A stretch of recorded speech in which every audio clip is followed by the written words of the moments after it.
Ow.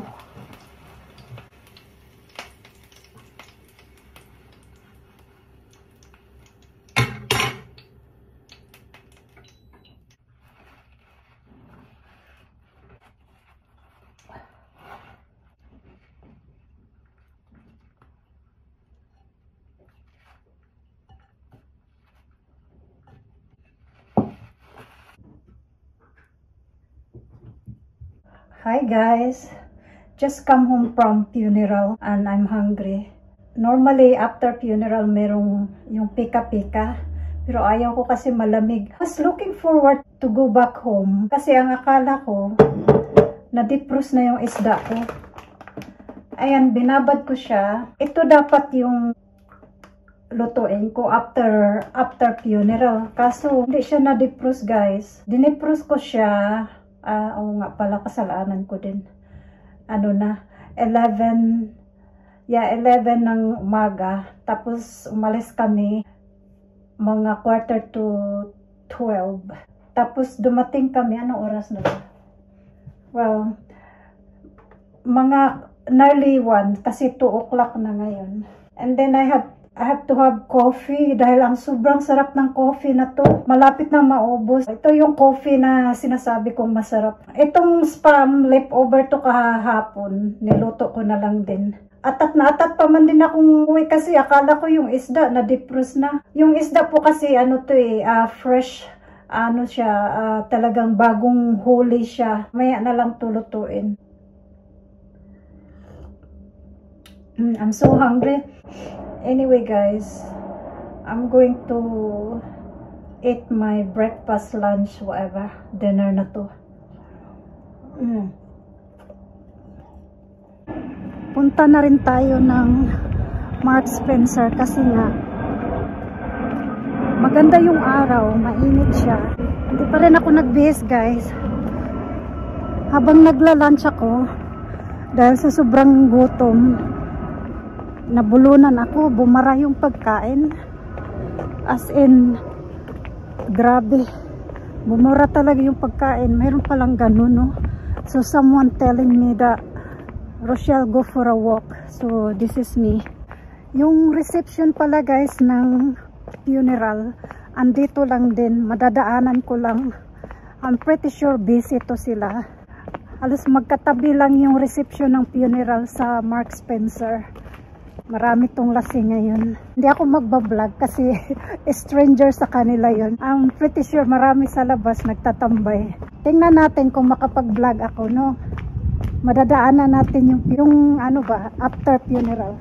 Having the beautiful weather like this, talagang pinagsasamantala namin yung ganitong weather. Kasi bihira lang kasi dito eh. As much as I love walking, ayaw ko yung pauwi kasi pataas eh. Pataas, hinihingal ako. Oh, look at the weather guys. Beautiful. Nice and sunny today. I'm back from Marks Spencer. Sabi ko na nga ba busy doon kasi andun yung funeral reception. Bumili lang ako na egg tart kasi hindi na ako magdi-dinner. Hindi na ako magdi-dinners guys after ng kinain ko spam and rice. That's me. Yung isda, ang gagawin ko, lalamuin ko na lang. Ano ba yung lalamuin? Yung lagyan ko na lang siya ng salt. Tapos kinabukasan, mas malasa na siya. So para bukas na lang yung isda. I bought dates. This is my snack. Instead of chocolates, ito yung snacking ko. Healthy din to. Maganda rin to sa pagpupupo. Tapos, 2 balot na kiwi. Mushroom. I am contemplating if I'm going to do a stir-fry chicken or chicken pie. Pero parang mananalo yata yung chicken pie kasi stir-fry, not really my husband cup of tea. But he loves pie. So I bought a double cream for our chicken pie. And then bumili na rin ako ng pastry for chicken pie. Andito kasi si Sarah din eh. Baka na-miss niya rin yung chicken and leg chicken pie. And then, pahinga ako ng about a week without having tiger bread. So, nakita ko na naman siya. Mili na lang din ako. Masarap din kasi ito guys, snacking. Kapag ayaw ko na mag-dinner. Ito lang siya, slice of this one and butter. And good. Oh, sunog na. Welcome kung saan nyo ako laging nakikita ay sa munti kong kusina. So, ang nanalo ay chicken pie. Hindi ko nagagawin ng chicken pie pero yung method niya sa pagluluto, pang chicken pie. Pero hindi na natin lalagyan ng pastry kasi wala na talagang oras. Ito nga oh, medyo may pagka-ice pa yung sa loob. Pero okay na siya lutuin. Mainit na yung kawali. Limited lang kasi yung oras natin kaya pinaka-easy na lutuin. Meron tayong carrots. Ipa-fry ko lang yung carrots. Mashed potato pala to. Uy, lata na siya.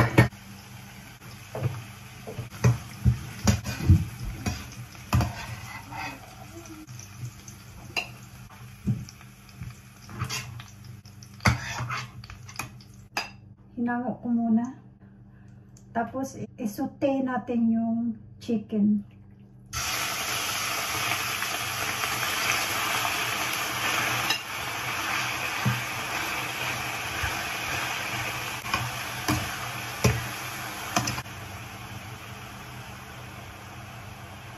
Sabay na natin.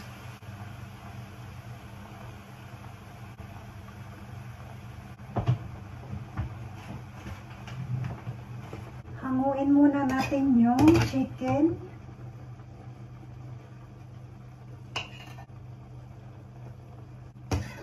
Yung gamit ko pala ay chicken thigh.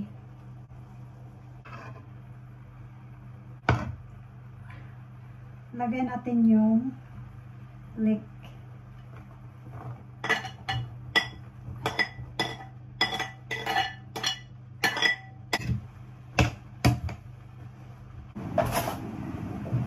Kapag translucent na yung leg natin, lagyan natin ng kunting butter. Para to sa ano guys, sa sauce. Kunti lang. Ayan siya.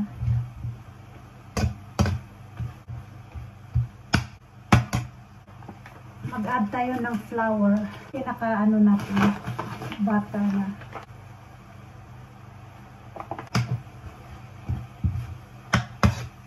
Anuhin lang natin hanggang matuyo yung flour. Na-absorb na, lagay tayo ng water. Tansyahin nyo na lang kung gaano karami yung niluluto.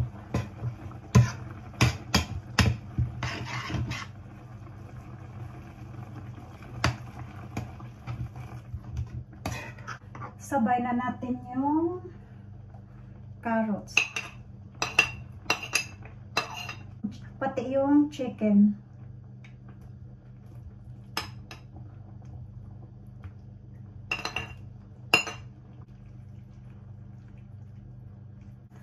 Italian herbs.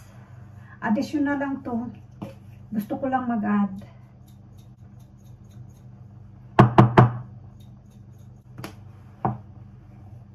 All-purpose seasoning.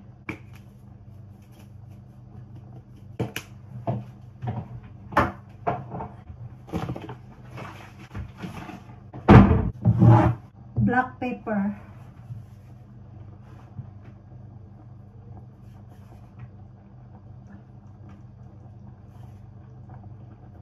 Marami, mas masarap. Palambutin lang natin yung carrots at saka mag-reduce yung sauce. Then, lagay natin yung cream.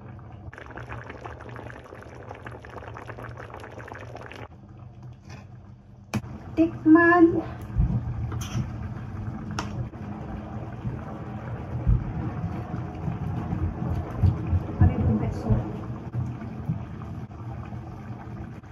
In-add ko na pala yung cream. Kasi andito yung anak ko lalaki. Pinapatay niya yung ano ko, video. I said, I don't wanna be in your video. So, in-add ko na siya dito. Kaya nakat off tayo ng sandali. Tikim-tikim uli.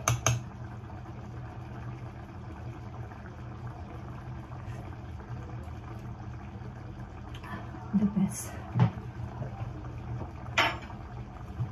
Okay na siya.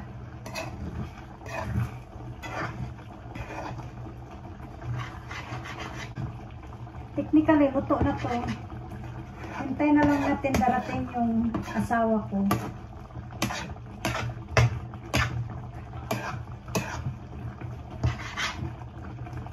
Alright.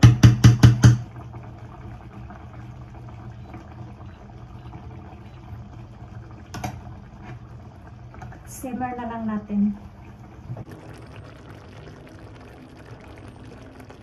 Good morning, guys. Please excuse my same top again. I'm sorry. What can I do? I like this top. You probably noticed the background. I'm not at home, but I'm here at Uncle Andy's flat. Flat mean apartment, which is my husband's best friend. They're not just best friend. They are like brother with a different mother. You know, like Uncle Andy is going to arrive tomorrow, so I'm going to give the flat a little bit of refresh, getting ready for him to arrive. So, ito yung paborito ko. By the way, ako din ang nagpili nitong couch. At saka yan, I actually decorated this flat. That's my hover. And this is my cleaning product. I'm just showing you a little bit, but I don't think I'm going to show you while I'm cleaning because I have so many things to do. I'm really busy. So also I don't have my tripod to vlog. This flat, it has 3 bedroom and 2 bathroom. Ito yung kusina, guys. As you can see, diba? There's dust everywhere. I-ano ko lang siya, i-refresh ko lang siya. Tingnan mo. Wala kasing nakatira dito eh. Pero minsan may tao dito. Parang ano mga kaibigan ni Uncle Andy. Pinatong ko lang kayo sa mga parcel ni Uncle Andy. Kasi ang dami yung parcel dumating yun. Pinatong ko lang kayo, tabingi pa kayo. I don't think I'm going to show you guys the whole entire flat. Like I said, it's for privacy reason, no? One more thing, guys. This flat, mas malaki pa to sa bahay namin. Kasi 3 bedrooms eh. Yung isang bedroom, bali ginawang office. So, 1 master bedroom. Dito din may isang bedroom. Tapos, 2 decent size na bathroom, toilet, and shower. So, malaki din yung kitchen. Malaki din yung living room. So, yeah. Anyway, I tell you all about it. But I'm not going to tour you around. And yeah, maglinis na ako, guys.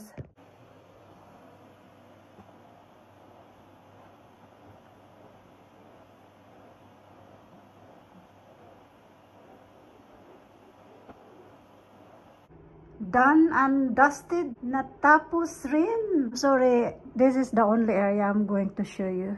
Tapos na, nag-dust ako, nag-hover. Binacuum ko na rin yung mga couch. Wow, ang ganda ng lighting dito, guys.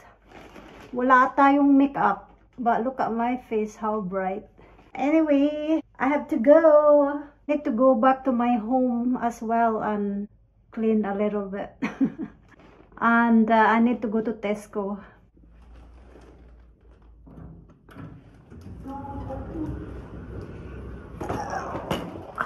Vlogging. Vlogging life. My God.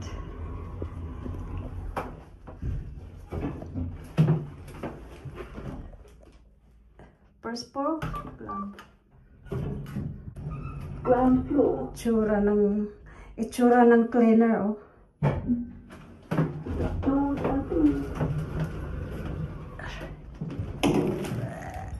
Oh my God, it's raining again. When this rain gonna stop? Oh, Mama Mia. Sige, vlog pa more kahit naka-struggle na. I need to leave the key in here. Of course, I'm not telling you what's the code. And that's it then. We are now at Tisco, guys. Look at the time. 10:41. Wala pa akong breakfast.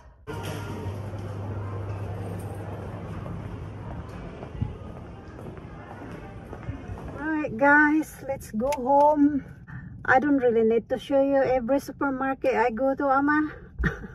I just pick up some few things, and I was thinking, remember the fish yesterday that I'm supposed to cook outside, but I don't know how I'm gonna do that. It's raining and I'm looking forward to have that fish and rice after a busy long day.